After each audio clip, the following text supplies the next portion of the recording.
देखिए, इस समय मैं दूधिया में हूँ, जो ब्रिज टूटा था मेरे पीछे।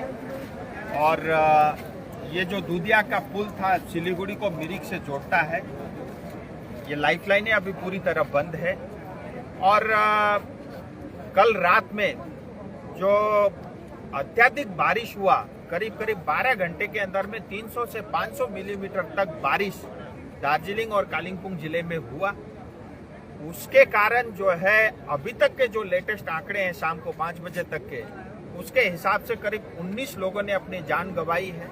और माने भंजांग यानी जो बॉर्डर इलाका पड़ता है नेपाल और भारत का, वहाँ 5 लोग नेपाल के नागरिक मरे हैं।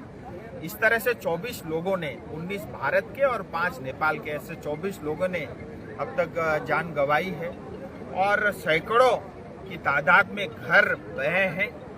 और तमाम जो नेशनल हाईवे, जिसको 110 कहते हैं, जो सिलीगुड़ी से दार्जिलिंग को जोड़ता है, और सिलीगुड़ी से गैंगटोक कालिम्पोंग जाने वाला जो है NH10 है, और तमाम ग्रामीण सड़कें, पुल, ब्रिजेस टूटे हुए हैं।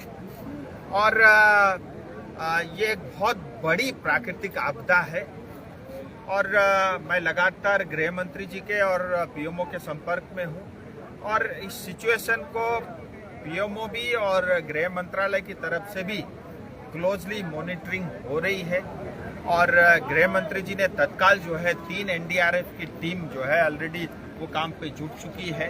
और 2 अतिरिक्त टीम जो है मालदा यानी हेड ऑफिस से उनको रवाना किया गया है। जो भी प्रयास और इस कष्ट को कम करने का हो सकता है, वो केंद्र सरकार की तरफ से हो रही है।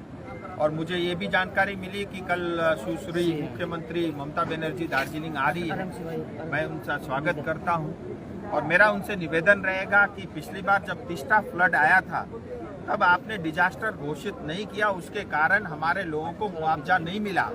तब भी 11 लोगों ने जान गंवाई थी, उनको आज तक 1 रुपया नहीं मिला। और 25 करोड़ रुपया जो आपने घोषणा किया था, वो 1 रुपया जनता तक नहीं पहुंचा। और इस बार आप आ रही हैं, तो मेरा आपसे एडवांस में निवेदन है कि इसको जरूर डिजास्टर घोषित करें, क्योंकि NDRF SDRF का फंड रहता है, उसमें 90% और 10% रेशियो स्टेट का रहता है, 90% केंद्र का रहता है। और करीब 5 साल का बजट पश्चिम बंगाल का 12,000 करोड़ है। और उसमें से जो है 10% इमीडिएटली रिलीज हो जाता है जहां भी डिजास्टर होता है। वो 10% सुविधा अगर हमारी जनता को मिलेगी, बहुत बड़ी राहत हो सकती है। जिन्होंने जान गंवाई, उनके प्रति संवेदनाएं है। लेकिन मेरा आपके माध्यम से तमाम पॉलिटिकल पार्टी, उनके कार्यकर्ता, NGO, संघ संस्था, सबसे निवेदन है कि मिल करके, एकजुट होकर के हम इस राहत कार्य में लगे।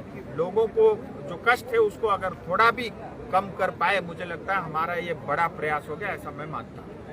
सर, मिरिक जाने वाला पूरा रास्ता चारों तरफ से बंद है, कब तक एक रास्ता खोलने का? देखिए, मिरिक का ब्रिज टूटा हुआ है।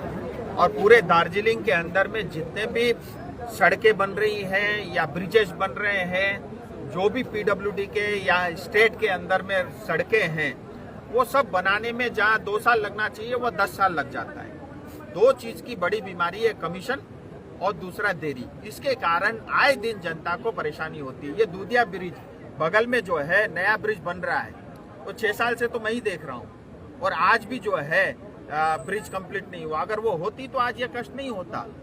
तो यहाँ की प्रशासन को, यहाँ की सरकार को ये दायित्व तो लेना चाहिए। ये जो भ्रष्टाचार हो रहा है, ये जो देरी हो रहा है, इसके कारण अल्टीमेटली नुकसान जो जनता का हो रहा है, जनता को भुगतना पड़ रहा है। जनता ने तो आपको वोट देकर के सरकार में बिठाया, लेकिन आपने जनता के प्रति जो आपकी जवाबदेही है, उसको आपने अच्छे से ईमानदारी के साथ पूरी नहीं की। सर, यहाँ बांध की आवश्यकता को देखते हुए आपको भी एप्लीकेशन दिया था, दूधियावासी ने सुना है, तो वो बांध अभी तक क्यों नहीं हो सका? सर देखिए, एक बात हमको समझना पड़ेगा, ये जो भी दूधिया का ब्रिज है, सड़क है, ये स्टेट के अंदर आता है। ये PWD की सड़क है। इसकी मरम्मत देखरेख जो है वो PWD करता है, NHAI नहीं करता है। उस समय आपने आश्वासन दिया था, वैसे सुना मैं है। वही बता रहा हूँ। लेकिन उसके बावजूद भी बड़ी जो जिले के सड़कें हैं, ब्रिजेस है, वो CIRF फंड एक NHAI का रहता है। तो उसमें मैंने प्रयास किया हूँ कि कुछ हमारी ब्रिजेस, कुछ सड़कें उसके अंदर में आ जाएं। लेकिन वो केंद्र सरकार की तरफ से होगा। लेकिन पहली जिम्मेदारी जिसकी करना उसको चाहिए। और मुझे लगता है आप प्रश्न भी गलत व्यक्ति को कर रहे हो, जिसको यहाँ लोकल सरकार में बिठाया, जो राज्य सरकार जो चलाती है, जिनके पास प्रशासन है, जिनके पास पुलिस है, जिनके पास बजट है, जिनके पास केंद्र सरकार पैसा भेजती है, लेकिन वो सारा कमीशन में चला जाता है, भ्रष्टाचार में चला जाता है। हकीकत ये है।